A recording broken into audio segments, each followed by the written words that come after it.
you're closed. So everything is free. Edit, thanks so much to everyone who enjoyed my story. When I posted this I had 102 karma, and as of this edit I have 5,445. Thanks again. Alright, so English is my first language, I just suck at it. TLDR is the title, so here we go. Backstory: so I work at a pretty big pretzel company, but for privacy reasons I will call it Uncle Uns. Anyway, I had worked there for a year already, and this happened pretty early in my second. This particular pretzel place was inside a small amusement park in Pennsylvania, not Hershey Park, important to later. Alright, enough lame backstory, now onto the juicy story. Cast, me, guess M, entitled mole TD, tired dad, not entitled, TK, tired kid. Story: so it was the last 5 minutes after my shift, so I'm tired and want to go home. We were busy cleaning and not paying attention to the window because normally most families would have left by this point. Then we hear a knock our window. No, I'm the cashier, so I walk up to the window and say the line I always say. Me: hi. How can I help you today? M: yeah, are you closed? Me: we closed 5 minutes ago. M: great.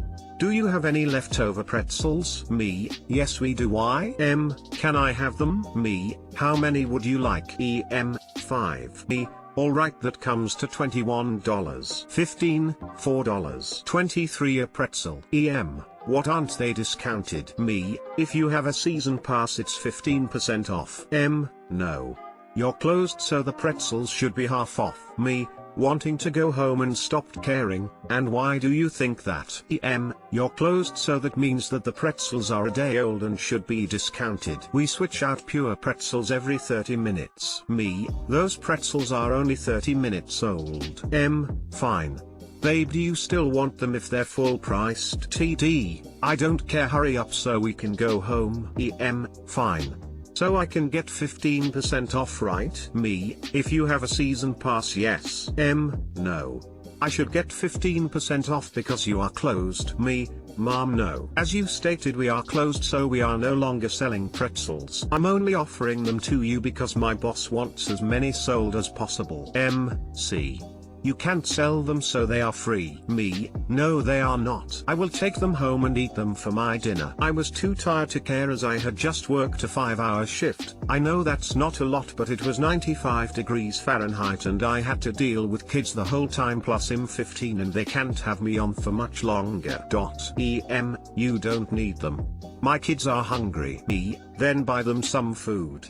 M: no, they are free. Me: for me, yes. For you they are $4. 23 TK, mommy, can we go home now? M: starts screaming something that no one but dogs could understand and leaves. I know this story isn't as interesting as some of the others on this sub, but I just had to post this and was waiting on getting enough karma. Edit, put in TK dialogue. Edit, thanks for the silver and gold, kind strangers. Imagine fighting for banana pretzels. This M is unbelievable. I mean, they are some pretty cheesecake good pretzels. M: see. You can't sell them, so they are free. I can't sell them? Okay, then goodbye and good night, Mom. She didn't accept your kind offer, so close the gate and lock it. I would have just thrown them in the trash while staring at her. Used to work at Bath and Body Works, and we'd have folks scrutinize bottles for any ding or misaligned label. They'd come up so smug and ask me how much. I'd read the label, but Teresa ding, or whatever. Oh, you're right. And I'd pull out our wasted product bin, write the numbers down, and squirt it all out while they looked on aghast. It gaff, and I do not have time for that zucchini. I was hungry, man, I couldn't waste them. You should have eaten them right in front of her. I know, but she left, so I was happy enough. I feel bad for her husband. He wanted Karen to shut the coconut up and get a move on before she gets the whole family permanently banned from yet another place. She's already gotten them permanently banned from 3 malls, 2 theme parks, 4 department stores, a grocery store, 7 movie theaters, an airline, dozens of restaurants, and more fast food joints than anyone can even begin to count. All because of some misplaced sense of entitlement. I hope he and the kid are agreeing to bail on the zucchini at first chance, move to Arizona with hair dye and new names, and avoid any and every Karen ever. Stupid coconut parks in front of my driveway and gets instant karma. So there's a garage on the left hand side of my house where I park my car, and a driveway in front of it so the car can get inside. It's exactly like any other garage, and it is part of my property, yet some people feel that they're entitled enough to park just anywhere, including right in front of my zucchini driveway. M equals entitled mom, me equals me, EC equals entitled child. It starts off when I'm about to go to the convenience store to get snacks, and I notice there's a car literally parked right smack in the middle of my driveway. There's no way my car could possibly get around, and I wasn't having any of it. So I yelled to the cheesecake owns this car and started blasting my horn. It took a while for someone to finally react, and it just so happened to be the entitled butternut who owned the car. Apparently she was a mom of 2 kids, and she kept reminding me of that while I was arguing with her. What are you doing making noise? My kids are trying to sleep. I apologize miss, but some butternut decided it was a good idea to park right in front of my driveway.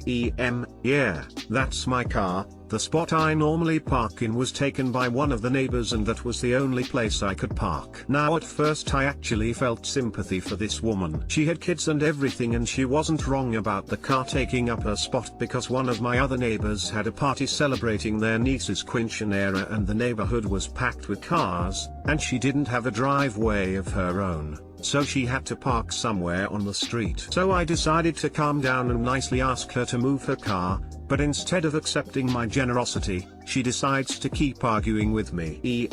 I am not moving my car, it's late and I have to make sure my children get to bed. Keep in mind it was only about 8:30 at the time, it wasn't late at all for her to move her car. I can't get my car out of here when you're parked in the driveway. I'm asking you again to please move your car. What could you possibly be doing this late at night that requires you to drive somewhere? I'm just headed to the convenience store to get.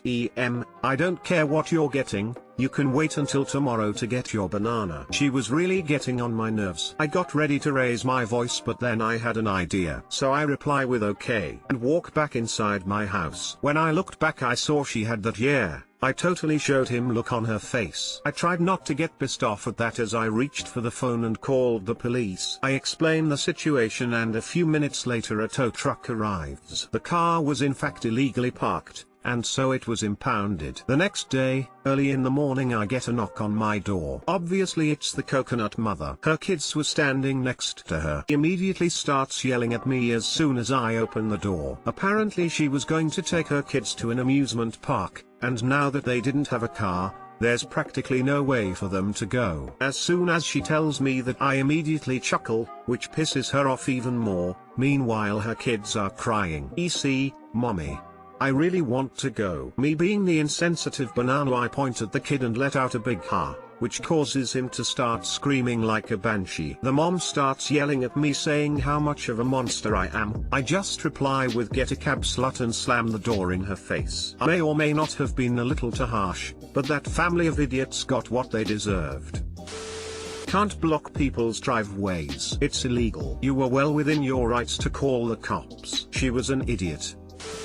I have a video doorbell so I can tell people to banana off from my couch. Take my imaginary platinum award because I'm a broke butternut.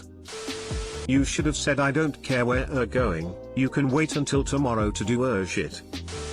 Law exists. Peace, W-hats T-H-at? It DOAS to plea to me. 11:1. I feel like this story is much more likely to be true as it isn't as black and white as many of the stories on this subreddit. I applaud your swift, and justified, use of the rules to ensure that this selfish coconut hat got what they had coming to them. Yeah, a lot of these posts make the poster seem like a saint, but this guy admitted to laughing in a little kid's face while he was crying and that somehow makes it seem more real. My son broke his computer, he's allowed to use yours. TL, doctor at the bottom. I was 12, my parents moved us to a new place, our neighbors were unpleasant. There were the and father, never met him, can't call him entitled, with 2 sons, one was 13 and the other was about 8 or 9. The older brother, Ob, was a decent guy, we were school bus pals. but the younger one was an issue. But looking back on it, he probably had a social disorder like Asperger's or perhaps ADHD. My mum did not like this kid. A few incidents happened before with him and my mum nicknamed him the orange-haired goblin. I'll call him OG. Story is told from my mother's perspective, as she dealt with M. Despite this happening over 10 years ago, I do remember that it happened, but the written dialogue here is pulled from my mother's retelling of the story, so there's a tad of embellishment. This was in the day of dial-up in my country. It was fantastic. My mum and I had a system where I'd quickly load a flash game with a heads up, then disconnect from the internet and plug the phone back in. It was the school holidays, so it was just my mum and I at home when dad was at work, so it was an otherwise empty house when this happened. Mum, you're supposed to give a heads up when you're unplugging the phone. I need to make a call. Me, from the backyard. I'm not on the computer though, I'm outside. Mum pokes her head out the kitchen window, sees me, looks confused, then turns around. She and I have the same idea, so we both head to the room with the computer, and we find OG. Mum, excuse me, what are you doing? OG, my mum told me I could use your computer. Mum, why don't you use yours? Despite hating this kid, my mother is not unreasonable. She's not going to get annoyed with 8 to 9-year-old. OG, I broke it. Well, I'm sorry, but she can't decide that. You have to ask for permission. Besides, you can't let yourself in our house anyway. You can finish the game, but I need to plug the phone back in, so you can't load anything else. Mum then gives me a look that meant keep an eye on him. She later told me she didn't want him to break our computer if he indeed broke his own, so she needed me to keep an eye on him. OG then leaves. Then 10 minutes later we hear a knock on the door. I go to answer, but my mum gets there first. OG told me you won't let him on your computer. Sorry, who? My son. Mum, oh right, the kid who let himself in. His was broken and I needed to entertain him. Mum, so that makes it okay? I wouldn't have minded letting him if you had just discussed it with me first. He's an angel, there's no harm in him using it. Mum, clearly there is if he broke his one. At this point, M must have been getting annoyed. I heard this part for myself as she started shouting very loudly. He only broke his keyboard, he spilled his drink on it. It's safe for him to use yours because he learned his lesson. Mum, still doesn't give him or you the right to come and go as you please and use our property without permission. But you said you would have let him, so what's the problem? Mum, my problem is a strange kid I barely know just walked into my house and used my computer because his mother said he could. If that's how you treat your neighbors, then you or your children aren't welcome here anymore. My mum then slammed the door, and that was the last we heard from M, though she'd stare at us if she saw us leave the house. My mum would make jokes about the kid if she saw him in the street, like crap it's the orange-haired goblin, remember to lock the door. When school resumed, I was talking to the older brother on the school bus. He told me that his mother asked him to steal our keyboard if he ever comes around again. He understood his mother was a wackadoodle, so we just had a laugh about it. Doctor, my mum finds the neighbor's kid let himself into our house to use our computer with his mother's permission. My mum sends him home to the fury of M. M demands we let her angel use our computer. My mum refuses, so M asks her older son to steal our keyboard. P.S. A lot of people are wondering how the kid got inside without us knowing. Doors are usually kept unlocked where we live, but we learned our lesson and started locking it after. P.S. The M asked her older son to steal the keyboard because she knew I was friendly with him. She didn't ask OG to steal it. Sorry for any confusion. Why, of course, my son, you can take anything you want, no one will care. The most triggering part is when she calls him Angel. In my mind, she called him Angel because he was special. The good ole, I need to entertain him. Also, her plan was for him to steal the butternut keyboard. I always wonder what goes on inside the Ep's head. She told the older son to steal the keyboard. She must have known I was friendly with him and hoped he would still be allowed over. What a completely and utterly entitled fuck knuckle. You don't allow your banana goblin to squat in other people's houses. Someone needs to have a word with her, and her last 2 brain cells r/insults.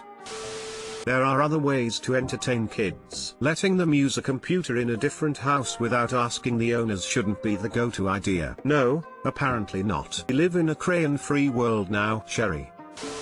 In the summer I work at a Cub Scout day camp, and one year this kid was playing with a stick. We don't let them play with sticks because someone could get hurt. So the kid is swinging around this stick and another boy was walking by and the first boy started to annoy him. After a lot of fighting, the kid with the stick smacked the other boy in the eye with the stick. He had to get 2 stitches and we had to call the mother, and she was like, "Not my little snowflake, he would never do anything like that." Later he got kicked out of camp. The 2 kids were fighting all week, but it never got physical till that happened.